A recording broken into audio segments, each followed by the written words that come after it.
Everyone, welcome back to our channel. আমি সুজাতা অনেক অনেক ভালোবাসা দিয়ে আজকের ব্লগটা শুরু করলাম। আজকে রবিবার, যে ছুটির দিনে অনেকটা বেলা করেই ব্লগটা শুরু করলাম। সবাই যে যার কর্মস্থলে কাজ করতে বেরিয়ে পড়েছে। যারা প্রাইভেট সেক্টরে কাজ করে তাদের তো রবিবার বলে কিছু হয় না, তবুও রবিবারটা তো রবিবারই হয়। তাই আমাদের প্রাইভেট সেক্টরে কাজ করলেও আজকের দিনটা ছুটি। আজকে তাই সকাল সকাল একটা সুন্দর মতো চা করার জন্য রেডি হয়ে গেছি। এই যে আমুলের যে দুধটা আছে না, এই যে পাউডার দুধটা, যতই চা খাওয়ার আলাদা দুধ হোক, এই যে আমুল স্প্রে এই দুধটা না ক্রিমি ফ্লেভার, রিচ ফ্লেভার আনে। তার জন্য এই দুধটাই নিয়ে আসি। চা খেলে না একটা ক্রিম ফ্লেভার থাকে, তার জন্য আমার এই দুধটা পছন্দ। আগের শেষ হয়ে গেছে, ওর জন্য ওটা একটুখানি ছিল, ওটা দিয়ে বাদবাকিটা গরম জল করে দুধটা ভালো মতো ফুটিয়ে চাটা দিয়ে দিয়েছি।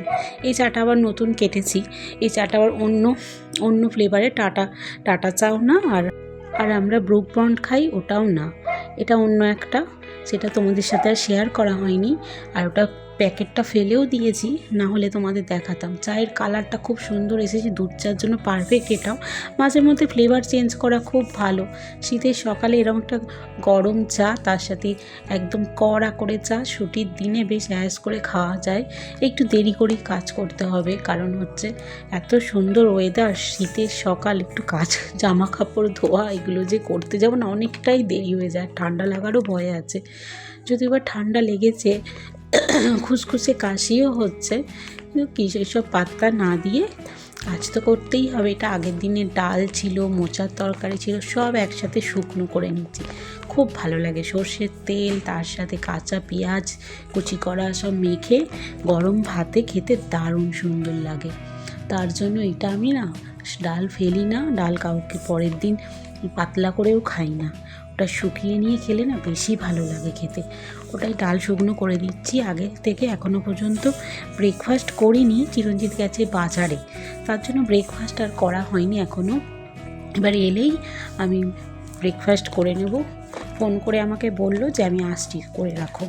তাই আমি সব কাজকর্ম, মোছা ধোয়া যা করার করে নিয়েছি। আর এখন একটুখানি আলু দিয়ে চাউমিন করছি, তার সাথে বাদাম দিয়ে। এত ভাল লাগে খেতে, যে ছোটোবেলায় যখন স্কুলে যেতাম মায়েরা করে দিত, ওটাই ভালো লাগে। এই এখনকার দিনের এত এই মশলা ওই মশলা আমি দিয়ে করি না, একদম নর্মাল চাউমিন খেতে ভালোবাসি। আমার মেয়েও ভালোবাসে দেখছি, তাই ওটাই করছি।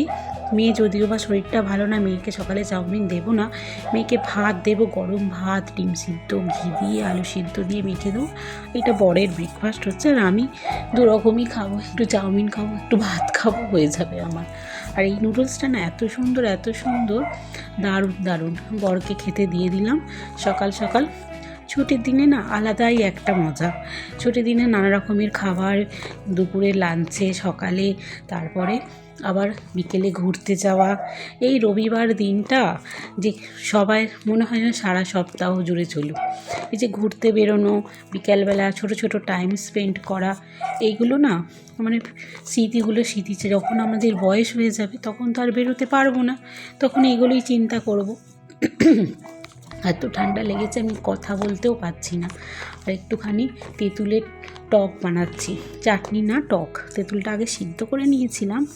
এই রবিবারে চটজলদি কাজ করতে হয় না, সব কিছু কাজও দেখানো যায় না, আলাদা করে করতে হয়।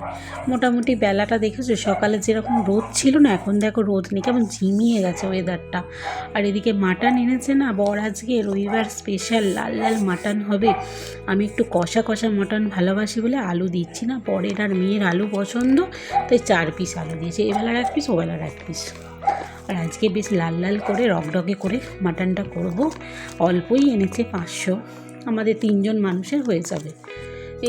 এগুলো কড়া করে ভেজে গরম মশলা ফোড়ন দিয়ে, যদিও বা রকে হবে, কিন্তু মশলাপাতি আমি বেশি দিই না, নিজের না হজমের সমস্যা হবে বলে। বাঙালি বাড়িতে রবিবারে দুপুরবেলা যদি একটু মাটন হয় না, আর কিচ্ছু চাই না। আমি যে কী করে যে এত রান্নার প্রতি এত ভালোবাসা জন্মালো, আমি নিজেও জানি না। যে রান্নার প্রতি ভালোবাসার জন্যই না তোমাদের সাথে না বাঙালি প্ল্যাটার বা বাঙালি থালি বলতে পারো, একটু শেয়ার করি যে রোজকার দিনের বাঙালি বাড়িতে যে কি কি রান্না হতে পারে, কিভাবে বাঙালিরা থালি সাজিয়ে খায়, নিরামিষ হোক আর আমিষ হোক। আর এমনিতেই কলকাতার খাবারের তো আলাদাই একটা ঐতিহ্য আছে আমাদের বাঙালিদের, সেইটাই তুলে ধরা আমার আসল লক্ষ্য।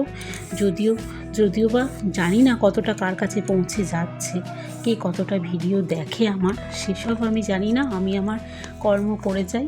ভবিষ্যতে যদি মনে হয়, যদি ইউটিউব আমাদের রেকমেন্ড করে যে বাঙালি থালিকে একদম সব দরবারে পৌঁছে দেওয়ার জন্য আমাকে যদি চুজ করে নেয়, তাহলে অবশ্যই সবাইয়ের কাছে পৌঁছে যাবে বাঙালি থালি। আমাদের কলকাতার ঐতিহ্য মাটন কীভাবে কলকাতার বাড়িগুলোতে বা ওয়েস্ট বেঙ্গলের বাড়িতে কিভাবে রান্না হয় একদম বা রান্না হয়, বা অন্য কিছু যে বাঙালি বাড়িতে যে খাবার পদ আমরা খাই সব জায়গায়, পৃথিবীর সব দেশে পৌঁছে যাবে, সেটাই সবাইয়ের কাছে কাম্য করি যে তোমরাও আমার ভিডিওগুলো একটুখানি যাদের কাছে পৌঁছাচ্ছে প্লিজ একটু দেখো। আর এই যে বাঙালি একদম রগরগে খাসির মাংসের আলু দিয়ে কষা, আর তার সাথে এই যে পেঁপের ঝোলটা, এটা আমার শাশুড়ি মা দিয়েছে, আর ওটা ডাল আর মোচা একদম শুকনো করা, আর ওটা তেঁতুলের চাটনি, এক থালা ভর্তি খাবার। বাঙালি বাড়িতে কে বলে বাঙালিরা ভালো রান্না করতে পারে না? যেটাই ভালোবেসে রান্না করবে সেটাই অমৃত লাগবে। আজ তাহলে আসি, আরও একটি ব্লগ নিয়ে নেক্সট ভিডিওতে আসবো। So till then, bye by.